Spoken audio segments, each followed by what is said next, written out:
the OWL TV News crew went to San Antonio, Texas for a broadcasters convention. CBI's second annual National Student Electronic Media Convention draws more than 400 students and pros to San Antonio. This convention involved in radio, television, webcasting, and other related media ventures. In over 3 days, more than 90 educational and networking sessions and events took place. Students were able to learn valuable skills and techniques to take back to their college broadcasting stations. The OWL TV crew was also given the opportunity to explore the beautiful city of San Antonio when the day was over. Overall, our news team was able to enhance their media skills as well as their communication skills. Networking plays a huge part in these trips, and students involved with OWL TV, OWL Radio, or the University Press get to take advantage of this opportunity once every semester. Different students are chosen each time based on their dedication and commitment to the media outlets. Let's take a look at what students have to say based on their own experiences. Hey Owls! Recently the OWL TV crew along with staff flew to San Antonio, Texas for a broadcasters conference. While in Texas, the Owls had the opportunity to learn how to run their stations, talk to local news anchors, and make connections with other colleges while having an altogether unforgettable experience. Yes, my favorite aspect about the trip was getting to know a lot more about my coworkers.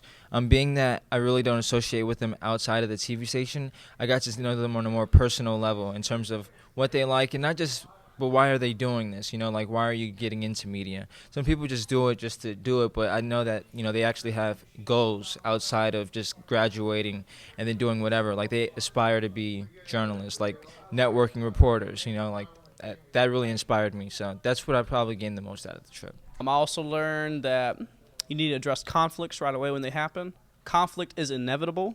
Actually, it was very fun and informative. I had a lot of fun going with Emmy, our news director, and obviously you, of course.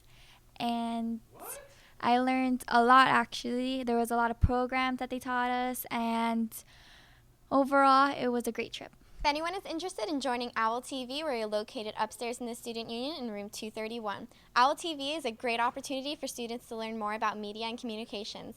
I'm Katie Bewley for OWL TV News. Veterans Day, per se, was first called Armistice Day, following the end of World War I. It celebrated the agreement made by the Allies of World War I and Germany to begin the ending of hostilities on the Western Front. The first Armistice Day was celebrated on the grounds of Buckingham Palace on the morning of November 11, 1919. This holiday, celebrated on November 11th, due to the fact that armistice was reached on the 11th hour of the 11th day of the 11th month. The day grew to be celebrated with parades, public meetings, and a short suspension of business at 11. However, the name changed to Veterans Day, which occurred following World War II, which required the most soldiers, sailors, Marines, and airmen in the nation's history. Kimberly takes us to Who Rescued Who, an event all about veterans and how their well-being can be improved significantly through the company of dogs. Hello Owls, I'm Kimberly Castellanos from OWL TV News here at the Veterans Wellness, Healing, and Success Fair. Today we honor veterans for all their service to our country by helping them heal through companionship with service animals. With so many veterans returning home, Who Rescued Who is intended to bring awareness to the many veteran wellness and healing options. Service dogs are very special, and we know that the veterans have worked very hard to protect our country and to give back, and these dogs come from kind of the same breed, you might want to say, where they are there 100% for the veteran. They have a healing therapy type effect. It's a wonderful option for veterans if they would like to have a dog. It will bring so much more value to their life, I think, and give them more independence and be able to do what they would like to do. Veterans have the opportunity to participate in healing activities with certified service and therapy animals, as well as options for veterans to adopt these animals. I mean, the event, I think, it's a great that Dylan and the Veteran Owls and FAU is trying to help bring more awareness for veterans, because it seems like it's just starting off and it's starting to grow a lot more. It's just a really important population on campus that I don't know that we see enough of and we don't talk enough about. And there's a lot that we have to offer at campus recreation, and I believe that can really benefit veterans. I've got a lot of family who former service members, so probably a little bit of a soft spot as well. But I'd like to see that group get a little bit more visible on campus. So anything I can do to support them, that's what I'm here for. Animals have the power to heal even the bravest of people. As we all get to enjoy Veterans Day off every year, it is important that we also take time to reflect on those who have served our country and give back to them by participating in programs like Who Rescued Who. This has been Kimberly Castellanos with OWL TV News. Veterans Day today is recognized in many aspects of our society, from recognition in sporting events, concerts, parades, days off, and special ceremonies of all sorts.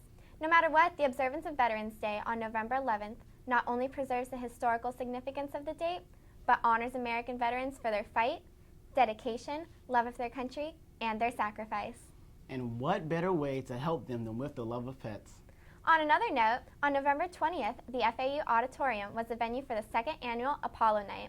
There were students from all over campus displaying their talents for the highly coveted $1,000 prize. Program board worked hard to make sure this was a well put together show, and which it was.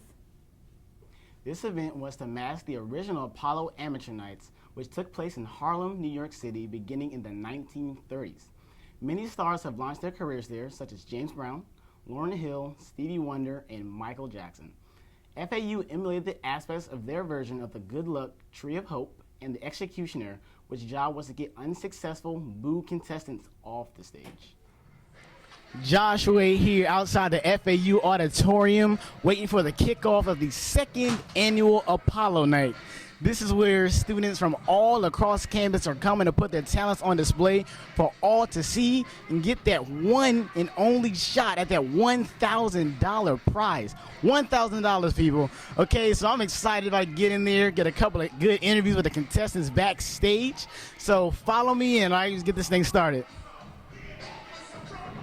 Apollo Amateur Night began in the early 1930s in Harlem, New York City.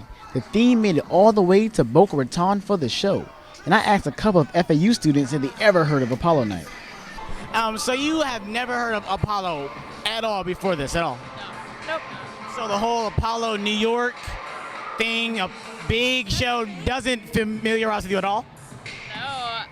I've heard a little bit about it. Not really that much. I just heard about auditions, and then a friend of mine is performing tonight, so he asked me to come cheer him on. FAU displayed great talent, from dance acts to singing, and if it didn't go as planned, they had the opportunity to get booed off stage. Through careful deliberation and strong words from the judges, Pulse Dance Troupe were the night's winners. What was going through your mind when you was out there in front of the entire crew out here?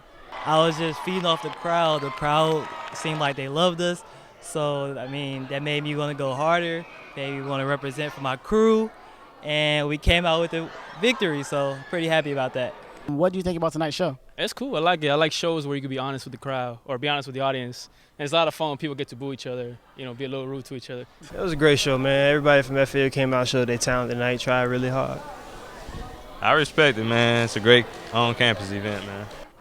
This is Joshua closing out tonight's show. The second annual Apollo Night went out with a bang. It was phenomenal. The acts were great. The crowd was into it. The hosts were amazing. Didn't know the host was going to have a talent, but they brought it as well. Man, this is overall a great night, and I'm looking forward to next year. This is Joshua signing off, FAU OWL TV. This year's FAU's Got Talent took place Friday, November 15th. FAU had their own version of the greatly popular America's Got Talent. Students from all across campus came to put on their talents for all to see. Family, friends, and staff gathered at the Borough to support their peers. My whole life, once I saw you and her talking, yeah. The night was a joyful night full of diversity. Over 20 contestants showed off their talents as students sang, danced, and even some comedy. Well, don't stop here. There was definitely a lot of talent. Well, guys, that wraps up the end of the show. Thank you for tuning in all semester long. We invite you to stay updated through the latest news around campus by liking us on Facebook and following us on Instagram. From all our OWL TV staff, we wish you a happy break. And a happy new year. I'm Katie Bewley. And I'm Josh Smith. Until next time.